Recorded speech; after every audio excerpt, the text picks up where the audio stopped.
Nice, nice. Don't forget that little guy. Okay. Normal big block things. Nope.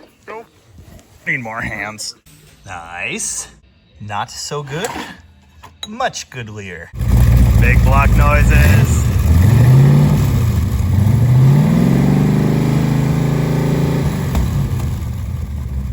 Nice.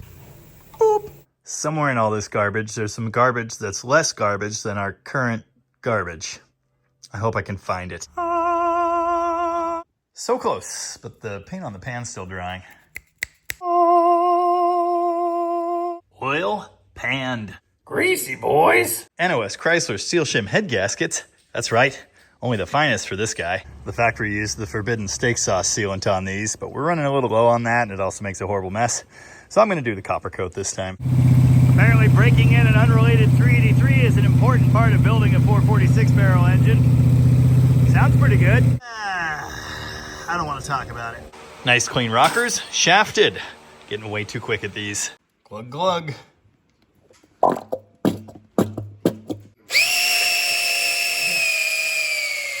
Woo!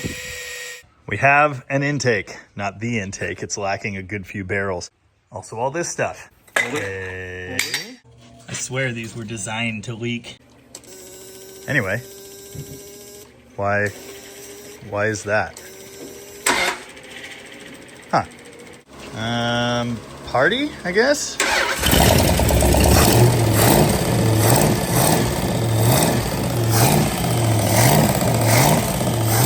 Slight exhaust leak. Got exhaust leaks around the tray. Other than that, this thing sounds great. Zero drama. Fired right up, runs on 8, revs all happy. Oh yeah.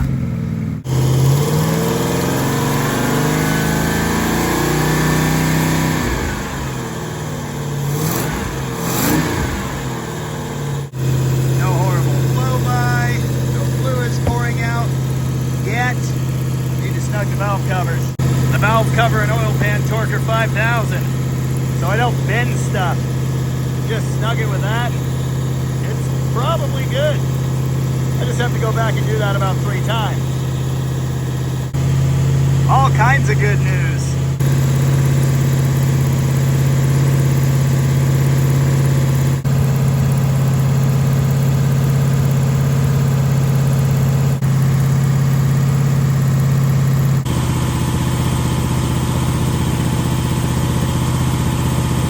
Now in theory, because we reused the original cam and lifters, which looked very good after our replacement wouldn't fit in the engine, we shouldn't have to do a full 20-minute cam break-in with this thing. Even so, we're going to continue running it, at least until we run out of fuel. It's been 10 minutes already. Everything's looking really good.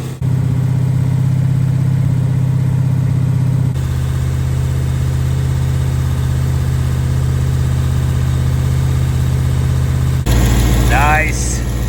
The accelerator pump in this carb is kind of terrible, but this is a snappy, happy 440. I think we're out of gas. It'll definitely run out of fuel any second.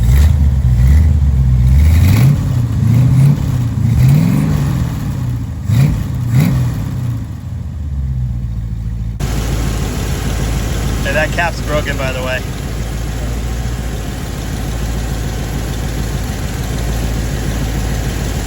Really should be out of fuel by now. Oh yeah, it's just running on whatever's in the line.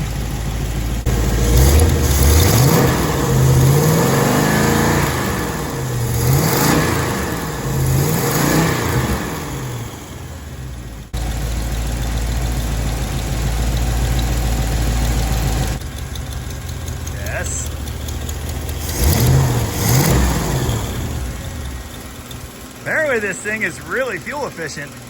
Anyway, there you go. Rousing success. Something's wrong, and that is that nothing went wrong. We're on a total time crunch to finish this thing, supposed to be in the car and shipped away like, what, a week and a half from now? Maybe it'll happen.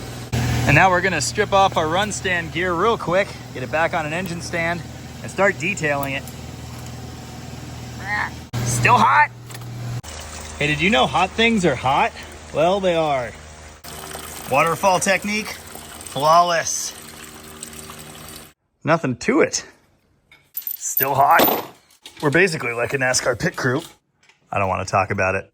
We've basically got it stripped back down to the stuff that actually stays on it now. And we're working on getting the details sorted out. I'm gonna get the right intake put on. That's really important. First, we gotta do a lot of this. Like a lot.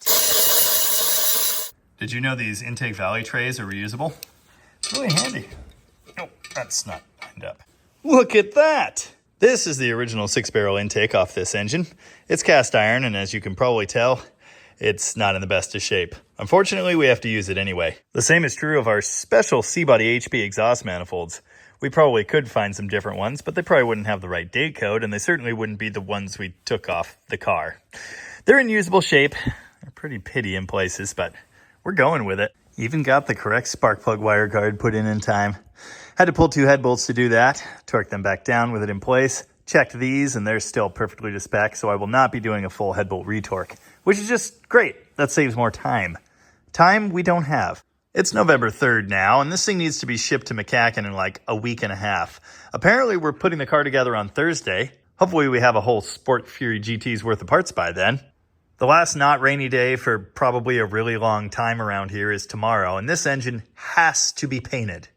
So all the details have to be worked out, and obviously it had to be like done and running. We've managed to accomplish that. That's the good news. We've got to get things like spark plug wire holders in place. These nipples need to come back out and get masked over. The wire holders need fresh plasti dip, and everything else that gets painted on the engine needs to be on the engine. When it's done, it'll look like this, but with a C-Body oil pan. Oh look, a Hemi. I would come here tomorrow and show you all that stuff, but for some reason, I have jury duty.